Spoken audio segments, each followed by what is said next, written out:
talqin artinya penghayatan ya.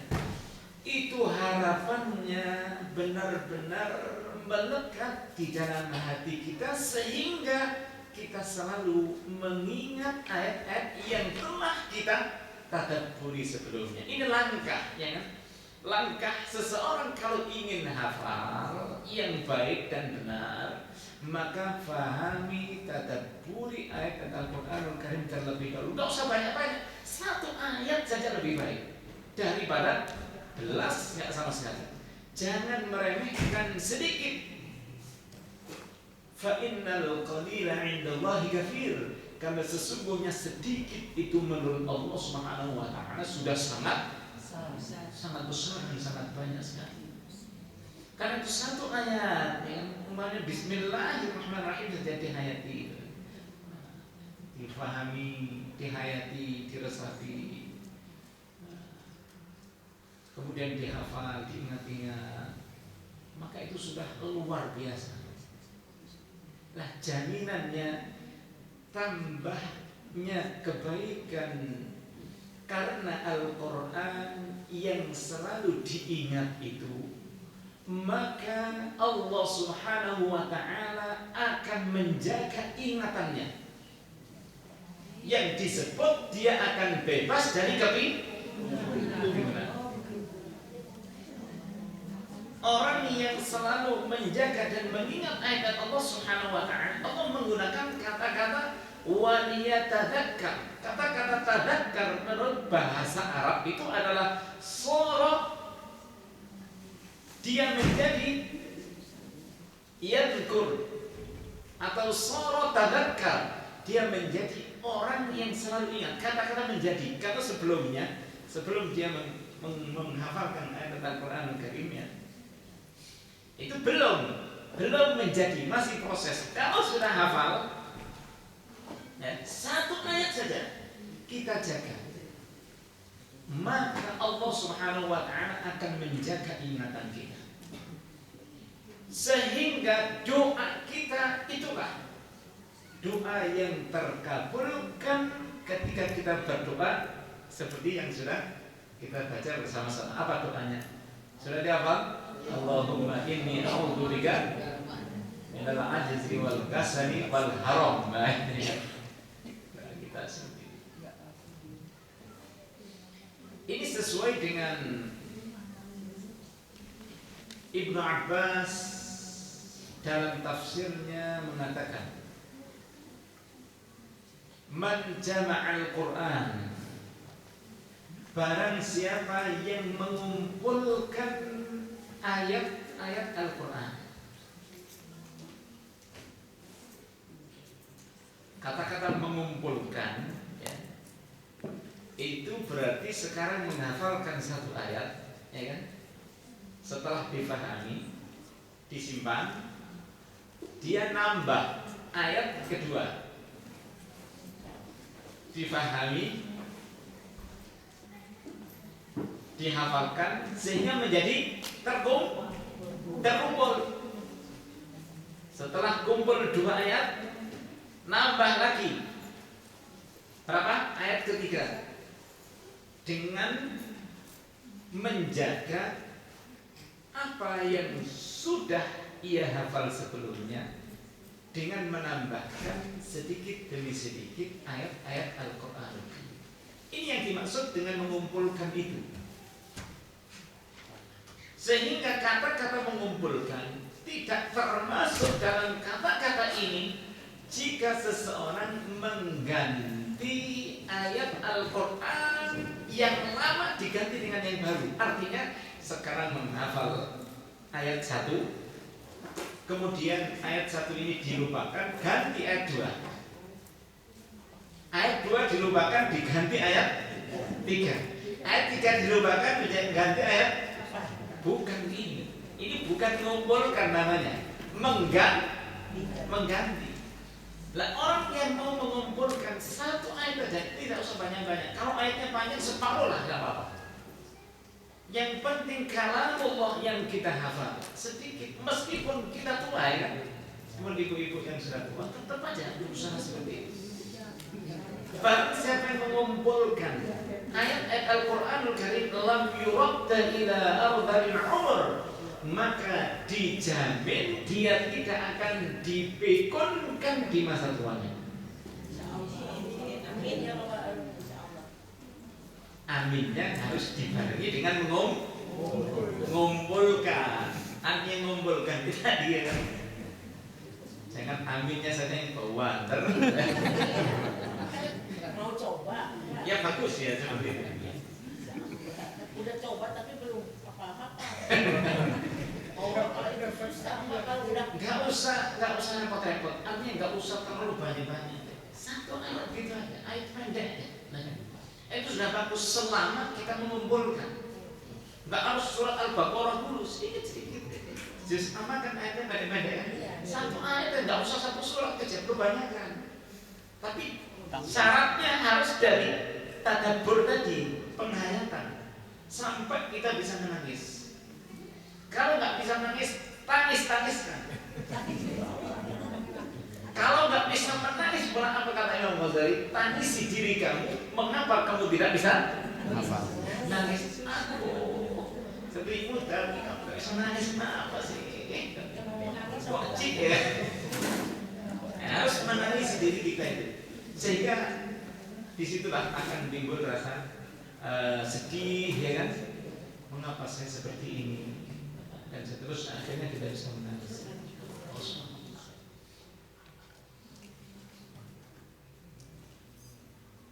Kata-kata ardhil umur adalah umur pikun itu seperti firman Allah Subhanahu wa taala dalam surah Al-Hajj. Wa minkum, dan ada di antara kalian wahai manusia, kata Allah,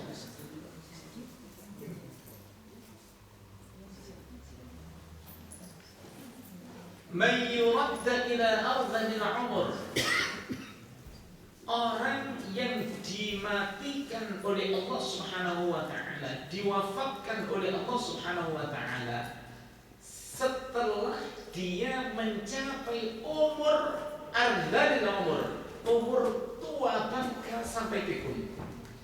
Likai la ya'lama min ba'di ilmin syai'an.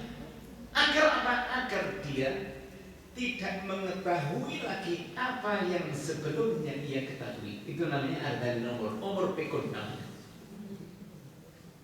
Saya dulu pernah menabung uang 200.000 euro di bank ini.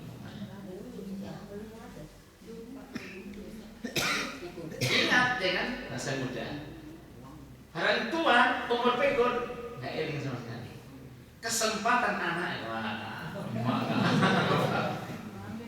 diambil aja. Kalau anaknya masih mending. Kalau pegawai banknya seperti Malinda, kenal Malinda? Malinda kasus apa? Bank apa? Malinda di Citibank ini. Itu kesempatan, nggak ada orang, sedikit sekali dia miliaran ya kan, diambili ya kan, karena banyak orang-orang pikun ya kan. Pikun. Karena dia tahu ngecek bahwa ini sudah tua bangkai, pikun nggak ingat lagi dengan uang yang disimpan, tak ambili aja. Loh, kalau masalah urusan dunia kita lupa nggak jadi masalah. Tapi kalau ketika kita lupa gara-gara pikun tidak mengucapkan la ilaha illallah ketika sakaratul maut, apa jadi? Padahal kunci seseorang itu masuk surga adalah la ilaha illallah di akhir perkataannya. Sebagaimana sabda Rasulullah, man qala la ilaha illallah dakhala jannah. Barang siapa yang mengucapkan kata la ilaha illallah di akhir kata-katanya, akhir kata-kata itu sebelum dia meninggal sudah. Tidak mau meninggal, lanjut, toplol. Apa ya? Sebab ada itu orang, ya, orang mau meninggal itu, ya, orang mau meninggal akan melakukan dan mengatakan sesuatu yang terbiasa ia lakukan sebelumnya. Kalau dia biasa meso, ya tahu meso, suka mencaci maki orang lain, ya. Suka berkata-kata kotor meso itu. Kalau di Surabaya itu meso itu bancuk, bobol, kata-kata kasar. Itu fakta. Saya pernah di rumah sakit, tetangga saya itu anak muda, kecelakaan dia, anak muda mau wakalnya begitu. Akibat kecelakaan sepeda motor, mau meninggal itu duanjak danjok. Itu masih muda bulan Yoyo. Nanti karena kebiasaan waktu dia masih sehat, itu misa-miso itu. Sehingga tidak kata-kata la ilaha illallah atau Allah yang terucap. Padahal kunci seseorang bisa masuk surga adalah la ilaha illallah. Karena itu mudah-mudahan kita dibebaskan oleh Allah dari kepikunan itu, pekon itu. Kalau kita sadarkan la ilaha illallah, mau meninggal Allah. Karena udah biasa, Pak. Kalau nggak biasa susah. Makanya mulai saat ini harus dibiasakan mengucapkan la ilaha illallah. Begitu pula halnya kalau kita menunggui orang yang sedang sekarat, kita bimbing dengan la ilaha illallah. Laqinu mautakum bila ilaha illallah. Bimbinglah orang-orang yang mau meninggal di antara kalian dengan la ilaha illallah. Dengan apa? Dengan halus. Rasulullah SAW mengajarkan ketika membimbing la ilaha illallah itu dengan apa? Kata-kata halus. Jangan dipaksa. Ayo Pak, bumi la ilaha illallah benar Pak. Ayo Bu. Dipaksa, jangan dipaksa. Karena dia sedang perang, ya kan? Dia sedang perang, dijemput malaikatul maut, ya kan? Sedangkan keinginannya tetap hidup. Karena apa? Dan seterusnya. Itu air matanya kan meleleh, Pak. Makanya jangan diatek-atek istilahnya. Makanya saya punya teman di Syria itu pelajar dari Amerika, namanya Daud. Dia itu dokter kan, dokter di Amerika. Di sana kan biasa kalau orang mau meninggal, itu diatek-atek itu. Mau diambil organ itu dia dijual otomatis. Mau meninggal, ya kan, masih sekarat lalu dipedain, potong sampai seperti ayam gitu. Begitu melihat Islam, ya kan, bagaimana sikap orang hidup terhadap orang Muslim yang sedang sakaratul maut. Dengan dibimbing la ilaha illallah, dengan lemah lembut. Begitu mati pun juga dimandiin, ya kan? Begitu mandiin pun juga dikasih baju kain kafan. Begitu apa? Meninggal diantarkan ke kuburan dengan diiringi. Disitulah dia masuk Islamnya. Karena begitu lemah lembutnya, begitu apa? Haknya manusia sebagai makhluk yang mulia, baik ketika dia hidup maupun matinya tetap dijunjung tinggi kemuliaan itu. Sedangkan manusia yang tidak beriman dibuat seperti binatang, ya kan? Tahu diatet-atet, wajar gitu. Yang penting bisa dimanfaatkan oleh orang lain. Kalau ada pertanyaan kemarin, bagaimana kita Ustaz? Boleh atau tidak? Kan kita ingin memberikan kebaikan pada orang lain. Anggota tubuh kita kan nggak kanggo lagi kan? Boleh atau tidak? Nggak boleh, Pak. Haram. Untuk kita boleh, untuk mereka disetorkan kepada kita. Kalau orang kafir yang dieret-eret memang seperti itu, kemudian semua kita sakit jantung kita mau diganti, ya kan? Boleh. Tapi jantung kita mati tidak boleh, haram. Karena apa? Kita berhak mewarisi apa yang ada dimiliki oleh orang kafir. Orang kafir tidak berhak mewarisi apa yang kita miliki, baik harta maupun jasad kita. Kalau kita meninggal sudah. Ibu Nani ada sedikit namanya. Boleh ambil donornya dari orang kafir. Jangan dicabutkan dari mata dengan namanya. Orang mukmin itu adalah orang yang mulia. Karena itu Rasulullah Shallallahu Alaihi Wasallam bersabda, ini sebagai hujjah, ya kan? Bersabda bahwa dua orang bersaudara yang lain agama tidak berhak menerima warisan dari orang mukmin atau muslim. Mana yang hati-hatinya ini, kan? Kalau ada keluarga, ada di antara keluarga itu yang Islam dan ada yang enggak, maka orang kafir itu meskipun anaknya, meskipun istrinya, meskipun suaminya tidak berhak mendapatkan harta warisan orang mukmin. Tapi sebaliknya orang mukmin berhak menerima warisan dari orang kafir. Itu hebatnya orang mukmin. Karena apa? Semua ini adalah milik Allah, akan diberikan oleh Allah hanya kepada orang-orang mukmin yang bertakwa kepada Allah. Sebagaimana firman Allah, innal arda lillah, sesungguhnya bumi dan isinya termasuk manusia-manusia itu milik Allah, ya. Yurithuha man yasha'u min ibadihi, Allah wariskan, Allah berikan terhadap hamba-hambanya yang dikehendaki. Siapa itu? Wal 'aqibatu lil muttaqin, akibat baik yang akan menerima warisan itu adalah orang-orang yang bertakwa kepada Allah Subhanahu wa taala. Sedangkan orang kafir itu kan hidupnya seperti binatang, kan? Betul kan? Balhum adall, kata Allah Subhanahu wa taala. Allah berfirman, wa laqad dzara'na li jahannama katsiran minal jinni wal ins. Sungguh neraka jahanam akan kami isi, kami penuhi kebanyakan dari golongan jin dan manusia yang kafir. Karena apa?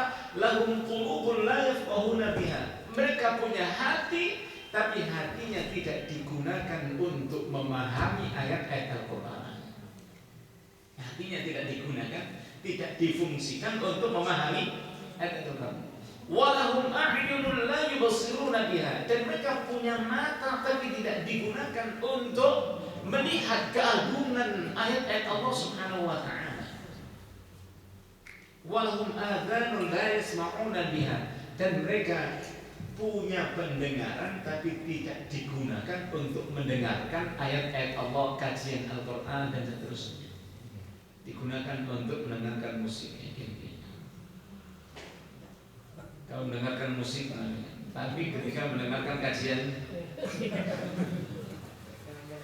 ulaika kal an'am, kata Allah, mereka itulah seperti binatang ternak. Tahu binatang ternak? Binatang ternak itu dipelihara, digemukin, dirawat, setelah gemuk diapakan? Gitu. Manusia dipelihara oleh Allah, dicukupi kebutuhannya, ya kan? Hidup mewah dicukupi, ya kan? Minta apa saja dikasih oleh Allah Subhanahu wa taala. Ujung-ujungnya disate. Lebih parah diapakan banyak orang-orang kafir di sini. Orang mati diapakan? Dikremas, dibakar. Makanya Allah mengatakan balhum awal, bahkan manusia kafir itu lebih sesat jalannya, lebih parah kondisi dan keadaannya daripada binatang. Setelah meninggal, ya kan, dinjar-jar, ya kan, kemudian dimakan, masih ada manfaatnya dari kematiannya binatang itu. Artinya binatang yang mati, yang disembelih, masih diambil manfaatnya, bisa diambil manfaat, ya kan? Orang bisa makan, masih dimasukkan kulkas. Kalau orang mati dimasukkan kulkas,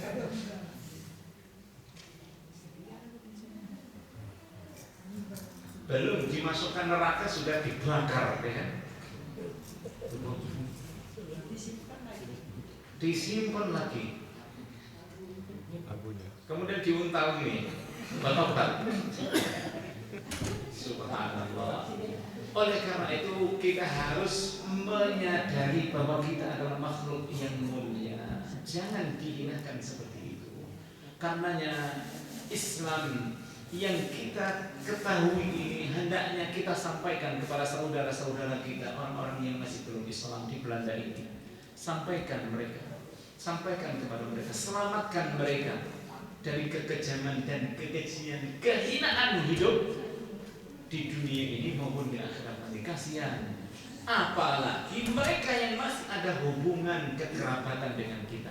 Selamatkan dengan mengajak mereka kembali kepada Allah Subhanahu wa taala.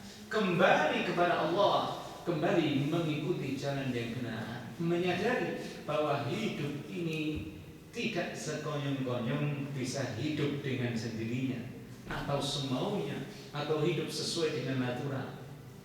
Tapi kita hidup ini karena ada yang menghidupkan, dan kita mati karena ada yang mematikan. Sebagaimana Allah yang menghidupkan kita dari yang mati, maka dialah Allah yang akan menghidupkan kembali setelah kita mati nanti di akhirat nanti untuk menerima balasan sesuai dengan perbuatan kita. Alhamdulillahirabbil alamin. Ini yang bisa saya sampaikan, mudah-mudahan bermanfaat bagi kita. Amin. Ya Rabbal alamin. Kurang lebihnya minta maaf, yang sebelumnya bisa kita sambung satu demi satu. Barangkali ada yang mau bertanya. Saya sedikit aja bertanya, Pak. Silakan. Saya punya anak.